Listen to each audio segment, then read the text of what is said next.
duration la than program thir to zong zong te sibe kan bu ga cheu la than hun kan lo thleng le ta a tun chum leng zem leng long la than hun a chuan Gen Jyoti Foundation Junior Cooperative Training Center Solmun Society venga zirlai te le na thok te nen vo in ni Valentine's Day ni pualin la than na hun kan ron mangdona an training center an foundation te an tine aning kai shwaya eng tine ma an laka tiang te in zo pa in la than na hun man kan ron mang hau don ani ole tuna Gen Jyoti Foundation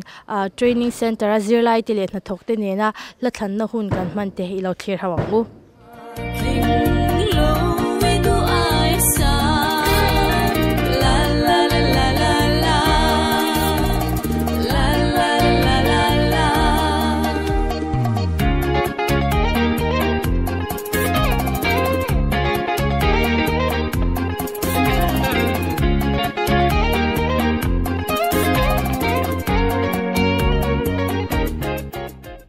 ole hei tuna hian JCTC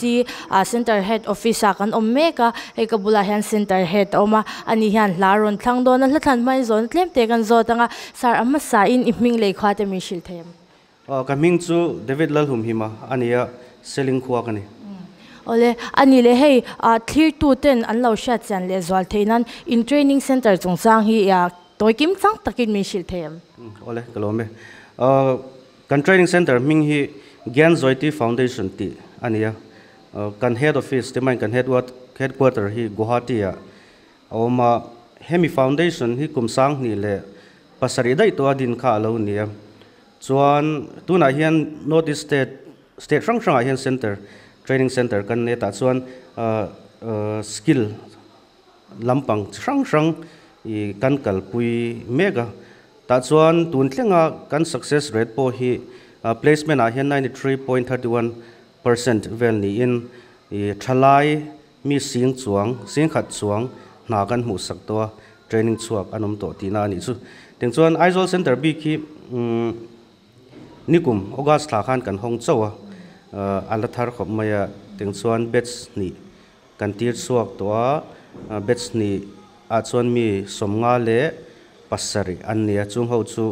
tuna hian phai lama na thokin anom meka teng chuan tuna hian batch ni akal mek boka chu mi som thum ve in mi som ruk an training meka ni chuan in tuna hian in enge an training meka training ke noi kim chang de mi shil the ole tu Aizawl center bi ka kan job role nei hi food and beverage service associate in hotel industry hotel department chuan department poimo berzing ami pakhat ania teng chuan aski ma hian hunar se rozgar tak HSRT ti ni in tourism ministry central government noya ania teng chuan national skill development corporation noi teng khan skill development and training center kan ni tina ni ber chu teng chuan food and beverage service associate training an kan kalpuya short course ani wangin thlani chung an training a teng chuan placement te kan han boy puya khang neu le assessment neu nen kha chuan thlani le chan ve te hunaron o tlang puya teng chuan tuna hian Aizawl center hen staff ke ma temin som pakhat kan oma trainer pahnian oma tin warden hi pathum meiche pahni le mi pa pakhat ania tin mobilizer pakhat kan neya mi pa tin counselor meiche pakhat kan nei boka tin housekeeping pakhat oma tin chaukalam rongbol tu pahninom boka tin kan soi mai melo tur chu a scheme hi gati heline training hi a free vek ania engkim study material thleng na free vek in andonga ele in hostel ngei lo ni boka hostel de po free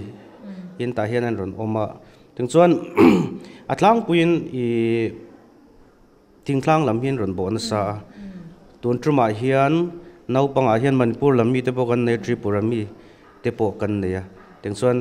training kan kalpui me kan chuan in zona pakhat kan zo le lok chenga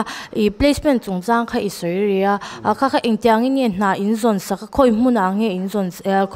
khoi hmuna te nge na kha in mu sak ti kha mi lo shil le ole as khemi kan an training an han so ma hian placement interview hi kan ko ngala hotel ate lo ne tin anau pang hian an tuina zong angani kha chuan I chumi line zo ka chuan ka tuyan ti chuan khating zong khan kan sun sak boka teng chuan I training and completion date an tlen ma hian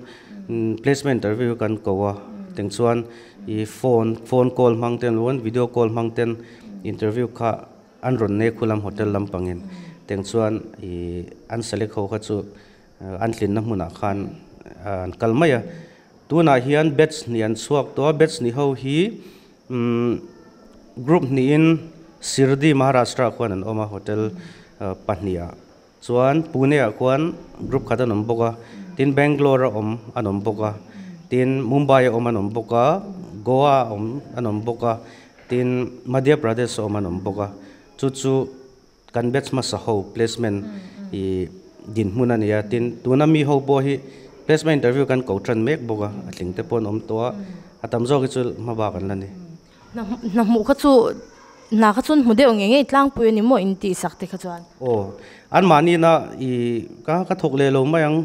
Mizoram in zon sak mai ron ti chuan Mizoram kan zon saka ni lo ka thok le lo mayang an ti an du thlat lo ni kha chuan thu ran ani an ilem lo chuan adu tan chuan na kan zon saka 100% ani top kha chu mo ole abeng war thak le mai atun lai chalai tan chuan kha I bong nge chining ke sha tro in training center hi cha ani le la than lama ludon taila e hlangai thanang hey I la hi ka thlang lo ang ka te nau pangen thlang jok se ka te ma ro chu kan program om tur hi placement kal to te kan han hril khan sar nang ma nge mi ron thlan sak ro an tia chu wangin kan Valentine's Day te ni wangin leng zem hla pakhat bizadi changte na sak kata na chuai lo kha tinin ka hria kata na chuai lo kha tinin ka hria kha kan thlang ange ani chanin he la ngai thatura I do tele nge I thlan chan mo I thlan chan nge I couple khel lo ang zong pon kha khan thei vek kha asoi vek theo han thlan chan bi em chu tin a ran pa tak chuan kan nei lem lo ma se ka soi tong khan kan nau te placement of mek te tan ni se tin tuna la training mek te tan tele tin hemi hla du tu zong tan ni te se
I feel a child, being a boy.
all hey tu na han JCTC common room kan omeka kabula hian miss hello MMT an oma anni hi trainer ania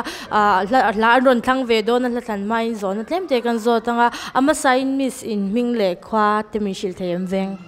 o kaming zual lom zalin hamte nia ITI aizol kani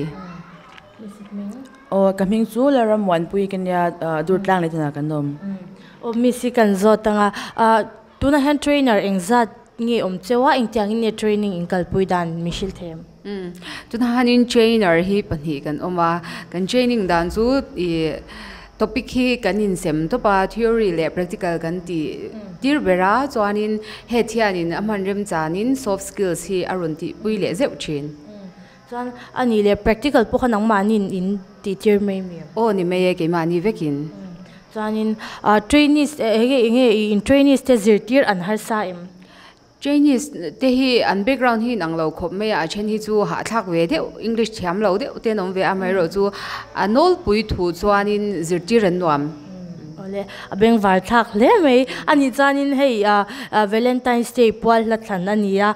engpo kha aleng veka leng zem leng long kha chu ani englangai thlanang Valentine's Day pwalin lerin diki khyang te ka mangai che ti la ka ron thlang ne thlan chan chu in video pwal lo ni wang le ngai thatura ka du chu kan patan ni ro se pa de ngar ni mai ole ani le misikan zot venga tunge lo ngai tha se iti eng tu po soi vek thei o mi soi ang khan mi malang tak chuan ke tu tang han ti tur ka chuang la ma ro chu helai muna kan thopui te kan no pangte le hela na lo te tu ve zong zong ta ka lo than sakang ole ngai thatu hela an lo than sak ti khan lo ngai thak cheu kan be se ni eng tin ngai ve ang che mo lang che la ma ngai bia thu min dem lo che o lu ka ma ngai che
ol hei tuna hian Genjoti Foundation Training Center Girls Hostel ko ta kan omeka hei kabula hianin he training center warden te an oma la an ron than main ama sa in an hming te min hal ma sa se mi si hming Ramdin Lui khoi khwa Lengte Kaming chu ro than za mi nya phul pui khwa ka ni Jacob Malsom thanga scholarship khwa ole ei miss si kan zo tanga miss hostel tuna hian warden hi engzat nge omek cheu kan vai ham pathum kan nya I ei boys warden pakhat le girls warden pahni ni te thomai ole ani le hei in hostel nau pang te hi khoi khwa meeting e an ni tlang puya enkol an harem enkol hi chun har lem lo hey hostel bi ka han rules and regulations felt fai tak kan ne ya ke ma ni hian chuan chu mi zo zui chang kan enkol chawa tu ma han enkol har fal an lawa chuan atlang puin mizoram kho chung mun chung hin nya ma se tun chu ma hianin manipur lam pathum le tripura lam chang pakhatan ron ve ole alo mum le mai ani chanin hei I video pal la thana nia voin nia hianin engla po leng zem leng long khadu du kha than theya o chanin engla nge I thanang run mun le ni re lang o ti si sang le mi ren thlei sak kha la sang I than le ngai khatura do te than chan em po kan nei chang lo ke ma chan thei amoi ka ti to pan se thiam ka ti bok sia cha ngai khatura du chu Kamilal moi lo ti ve tu zong le hemi program lo en tu zong ani me run mun leng thei lo zong te kha oh ya ngo tan chan cha ani le miss he la ngai tlatura do te nem hostel nau pang he ta kan nau te ho zong le staff te zong le chu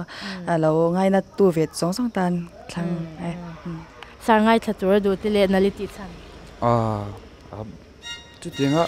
nal PFM chan pom na wa ngai thatura ka du te chu hikai mana staff te le Chinese zong te tan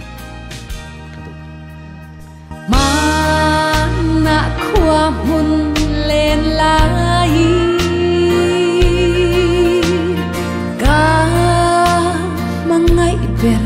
zeti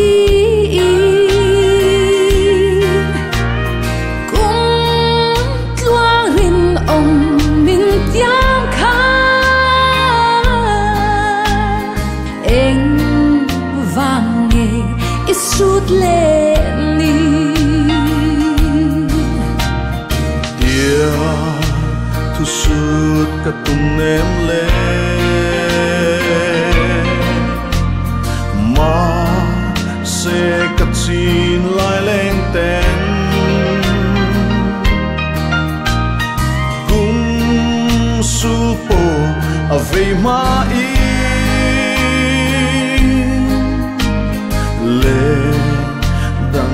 trai anh đi chơi sao mê tân lâu chúng tôi tên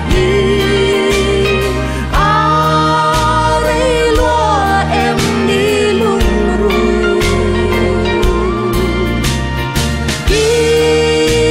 mai là in trên từ choa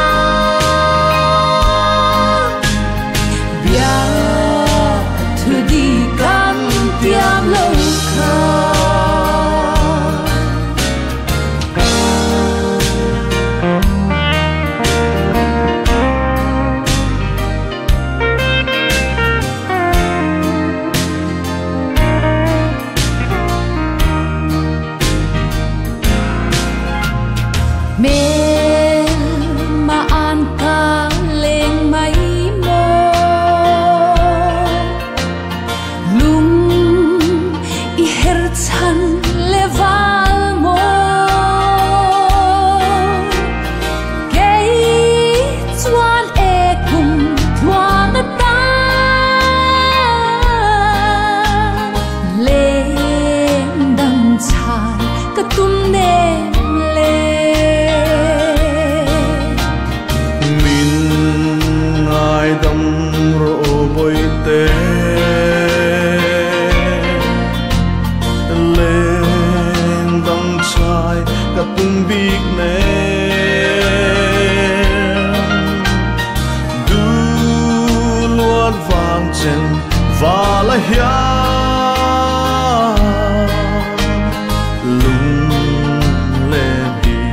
kanei lo fe sao mel ton lo chu tôi te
ama sign iming le ini na min shil thayam kaming zo zo than moi ani a mobilizer income ani chuan mobilizer chuan engnang in tho ber a toy zong a soidon chuanin nau pang a training du tur lo zong tu ni mai chu admission te lo boy puya khatianga lo boy pui tu ka ani chuanin I mobilization chu engtiang in nge in kalpui atlang pui thu in social media kan mang tangkai khop maya si chuanin ko sang sang ate bokan jing kol bok a challenging khop mai ole abeng war thak le me ani chuanin social media ba ka khanin entine in han jin kwal khanin house to house ang khan nge an khotlang shwai tu te khatiang khanin zo khotlang shwai tu te po kan sil sa thaw mo chuan zir lai shwai tu te po kan kau khoma te khanin anin ma te min lak saka an mani kal tlangin mo chu tiang cho kan pichin ole ani chuanin I hlathan lama lo don te la englangai thanang Joshua Bushil le sang te khosing nan sak tuna le kum kho in ti kha kan thlang ve nge than chan nia nola le tlangwal mun zoram dung le wanga om te tan le khobe mun sang sang zo fa te le chuanin vaini in ngai zong ek te tan kan thlanga na in hmangai taka lo om turing kan thlangani ngai thatura ka du chu mun sang sanga ka thian te le tiang te oi ngai zong te ani chu le tui mo te tan te pon yang chu tiang chu ale tui mo te khan lo ngai tha se kan ti ilwa khat zo nge nang ching zo tu reng an nom lo nang ngang long lu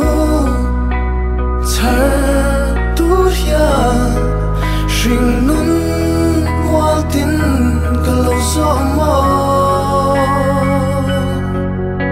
la le ram ro te le tui breeze out tak te khan I tran ne min shwai thleng si mangai ring ang te kawan ring ang te do not let kum kwai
na le kum khwai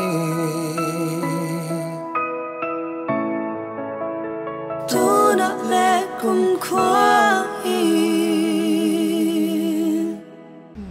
All hey tu na han JCTC Training Center classroom kan omeka hey kabula han batch 3 te hawan oma ani han hey lathan na hun anron nei dona ama sa in e hey kabula mi te an ming te kan zo tanga ama sa in ming min shil them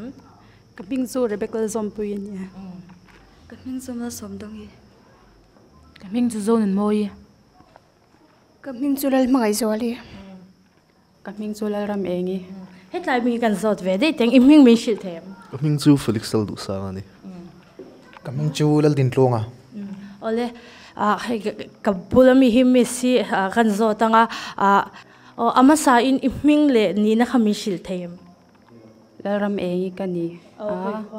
zol pui ani le hey training hi enge I mu dan anwa mi ti em o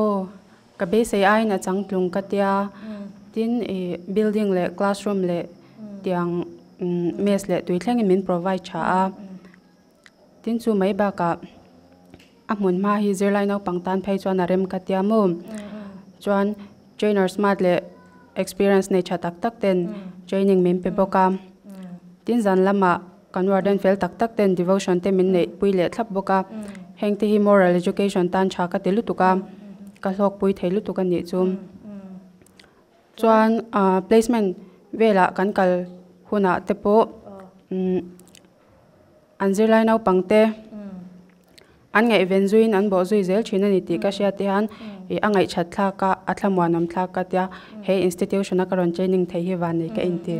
ani chanin he training chu I lok pui le ti na ani mo tro chanin ani le I lo lok pui te em ta chanin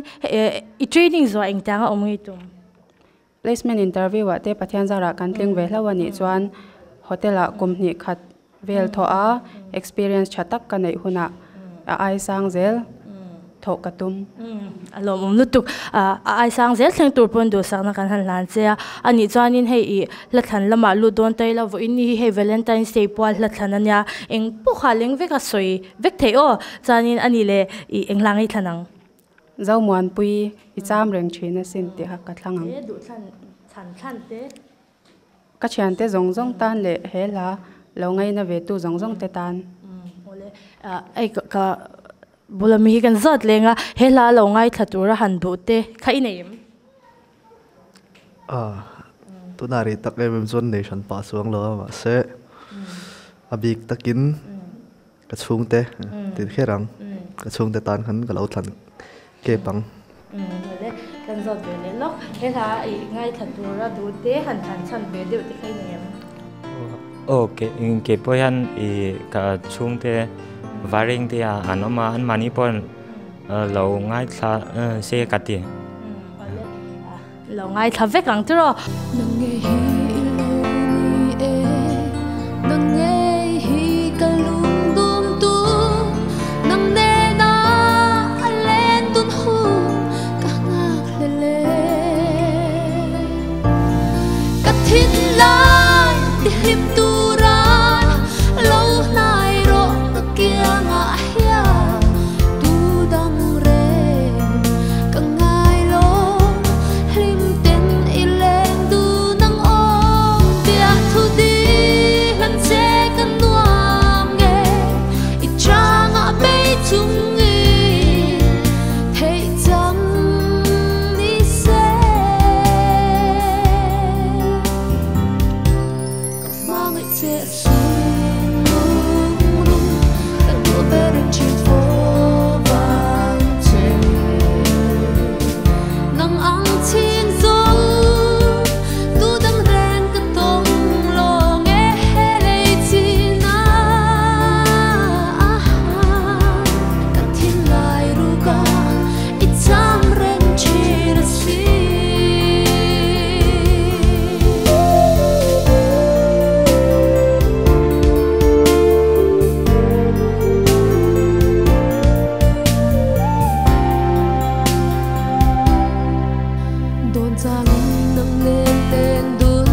Gen Zoti Foundation Training Center fourth batch tene kan meka ani han la hei lan ron thang ve dona ama sai nan ming le khwate kan zot lo manga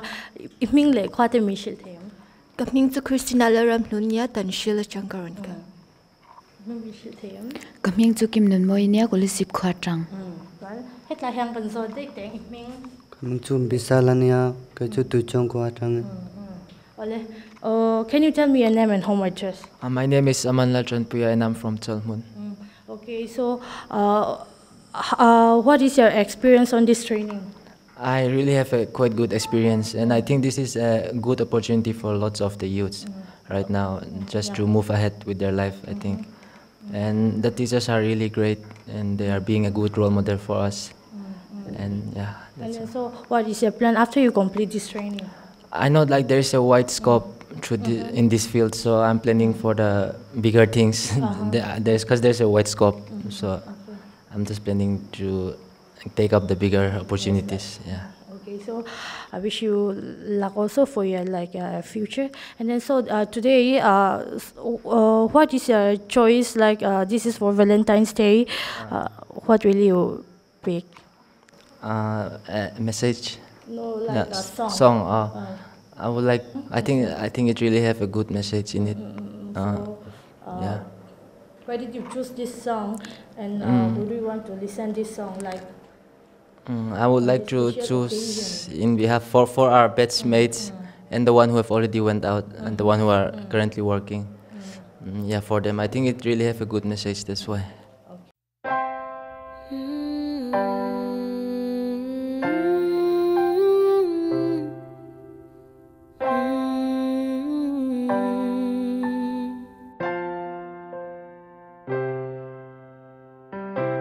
How long will I love you? As long as stars are above you, and longer if I can. How long will I need you? As long as the seasons need to follow their plan. How long will I be with you? As long as the sea is bound to wash upon the sand. How long will I want you? As long as you want me to. Longer by far.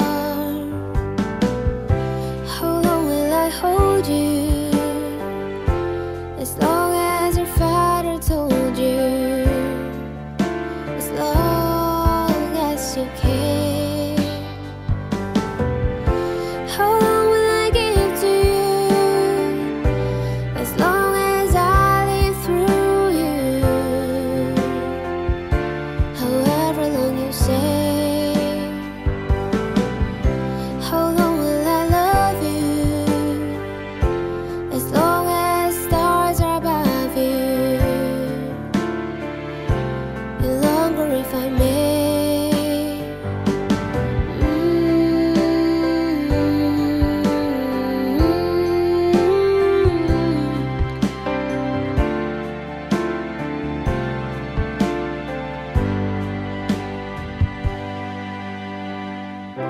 How long will I love you? As long as stars are above you.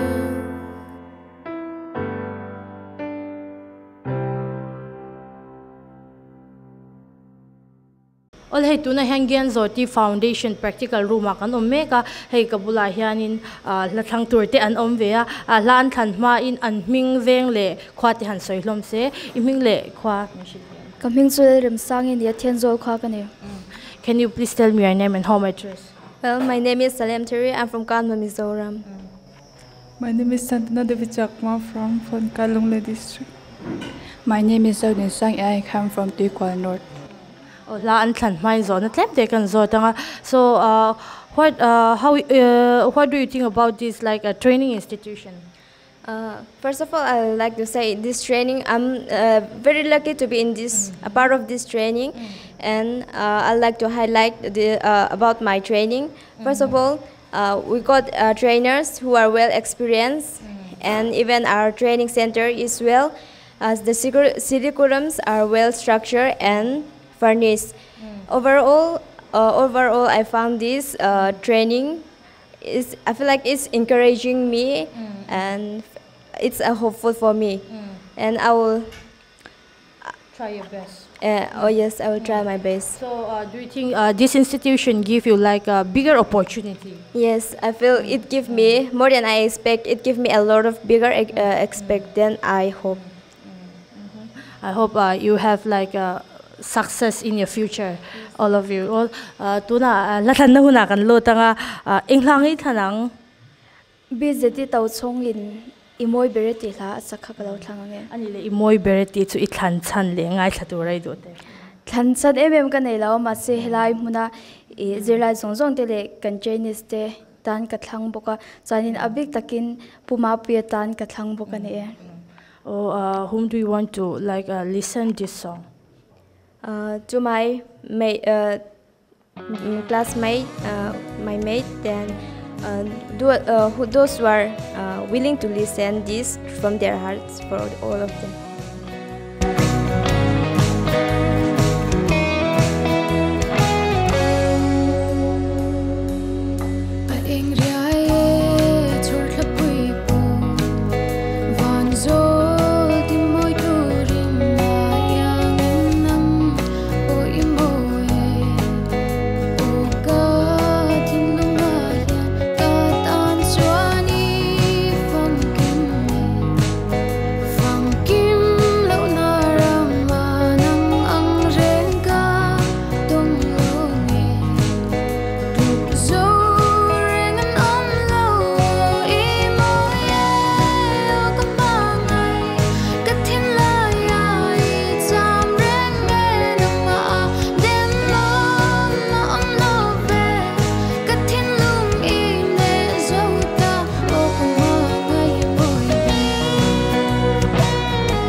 All hey tu na hangen zoti foundation boys hostel building a hey kan meka hey kabula hand trainees a mel chatak tak te anoma ani han la an ron thlang ve do na all la than main hey an ming le veng te kan zot lo manga ama sign ming mi shil theyam kaming tu Jessica le rasang I durtlang chang kaloka kaming chu pa vection ania hata I Manipur chingmuna kama coming to Eric House in Tongania Manipur Tarong Kalkan. Coming to Rosoki Magania Tripura Megani. Coming to the Rat Felinia, zone on Veng Chang local. Coming to Tangai Zonia, John Molpe Chang local. Ole kan zot lo ka zona haute hey itlai I training hi ilok puyem eng tiang che in training hi mudan eng mudan cái mà lắm mà trong chân cả lốc pui lú tục chân amasaber tí là sa té mis té po an trà cái này anh an trà chân hết lại vel té khá cái chân anh tí là chân anh làm đó lâu cái kia mà sẽ cái rút lên cái này anh alo nuam zo ka chon kan mis te kan sar te po an lo fel le a kan warden te po sar te mis te an man lo huna po tran pui thei reng turin an oma mo chon zan lama te warden ten devotion te min kalpui thina khá tiếng thế po kể chọn lok nan kalavek ilok puya chuan nuam ti bok ti na ni mo ole allo bom lu tuk sanin ani le la than lama lu de ang I englangai thanang atlom talu ti James Joel zote sak I than chan le ngai thatu du te kabian nu tan mai chan helai du chan ka du chan takitu chu thui tha ka tia bal no tan top ani kan zol velo hela nal iti san lengai thatur do te ni la nal ka ti chan chu thu hi rel ka tia chon ngai thatura ka du chu I mun pui khwa Dorothy tan le ka chung te tan ani mai ei vek video pala ni ka ngai thatur sa chwa veng za rasang tan ka chan te hun sang shom te tan tại zot về ngay thật rồi cái chuyện thế này cái chung thế tan ale thằng sang big riau te hau te kha po khan lo ngai thak vek kan du ni tlom talu I leng na di kan runin khom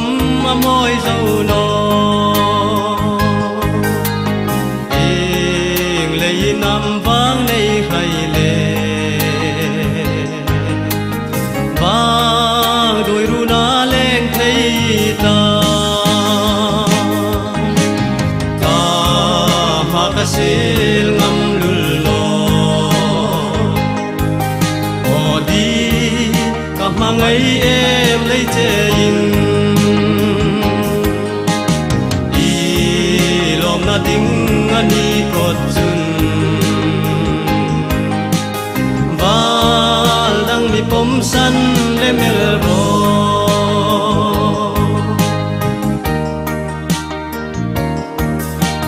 tu hin ka mai ngai le in su lang in mi lo duy la hồng kan runin su ngi bel ting pha mi no li tum om si ka ha ka sil ngam lul lo o di ka mangai em lấy che in I lom na ding ani phot chun val dang mi pom san le mel ro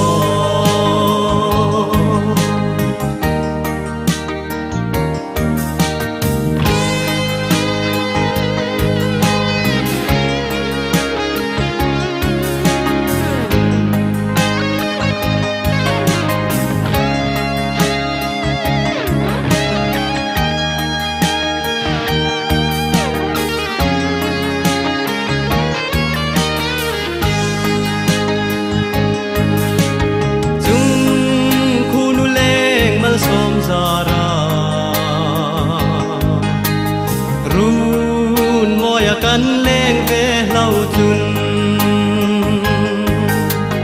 ko ve la kalom na ro lu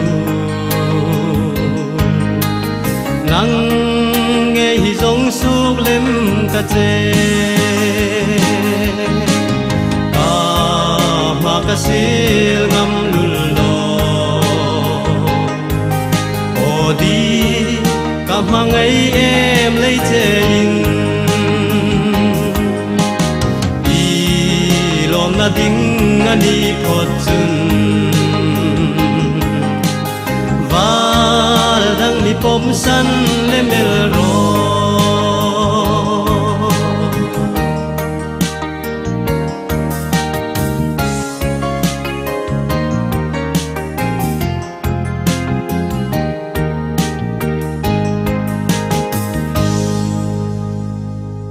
All hey tu na hian Genzoti Foundation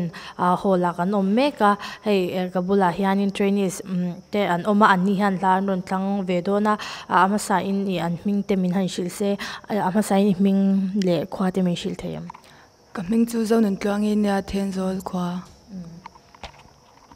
kaming chu Nagendra Chakmania I Tripergat kwa Lungle district mi gani ani chuanin I lasan mathil kan zot lok chenga he training center hi enge I mu dan anwami ti em I hlok puem hey chengi hi Ministry of Tourism Government of India noya food and beverage service thani course kan zirmega chuanin he training a hian zirti pani kan ne an fele mema chuan experience an nei tha boka an lekabu mi min zirtir mai pialama an experience tangin min zirtir puchin ani chuanin warden patum kan neya mi pa tan pakhat le michia tan pani chuan hostel po discipline and maintain tha em bokani chuan overall anga chuanin I hlok puya a tha itibo tha alo mum nutuk chuanin ani le lathan lama lu don taira englangai thana jeni zathang I mangai na tok te kan chan em po ka nei lawa ma se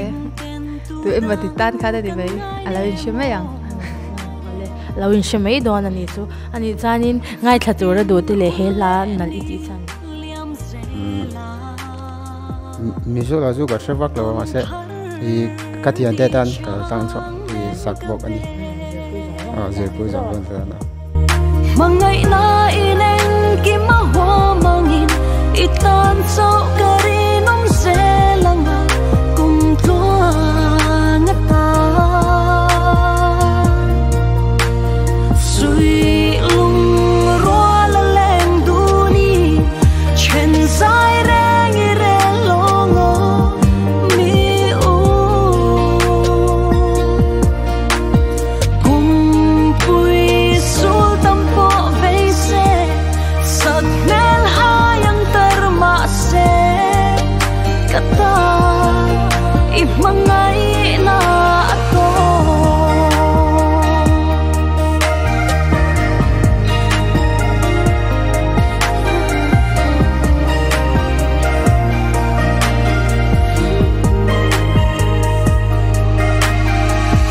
kan kara mel ma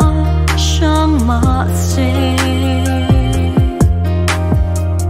vong dun se lang rinom na sutin hun le ni chiar tunin lim ni mang dunang mangai na ineng ki mahwa mangin itan so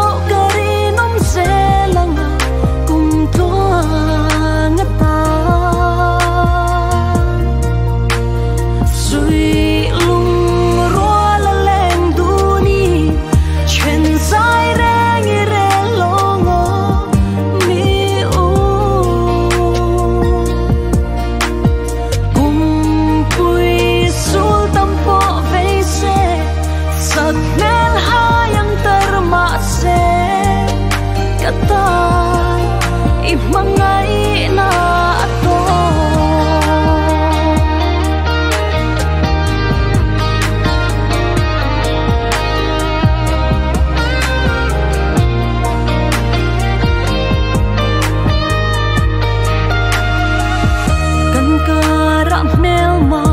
shang ma se vong duan se lang rinom na sutin hun le ni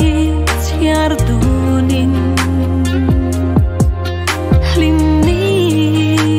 mang dunang mangai na inen ki mahwa mangin itan so garinong selang kum tuang ta sui lung roa la leng duni chen sai reng ire longo mi u kum pui sul tampo veise sat mel hayang terma se kata imangai na ato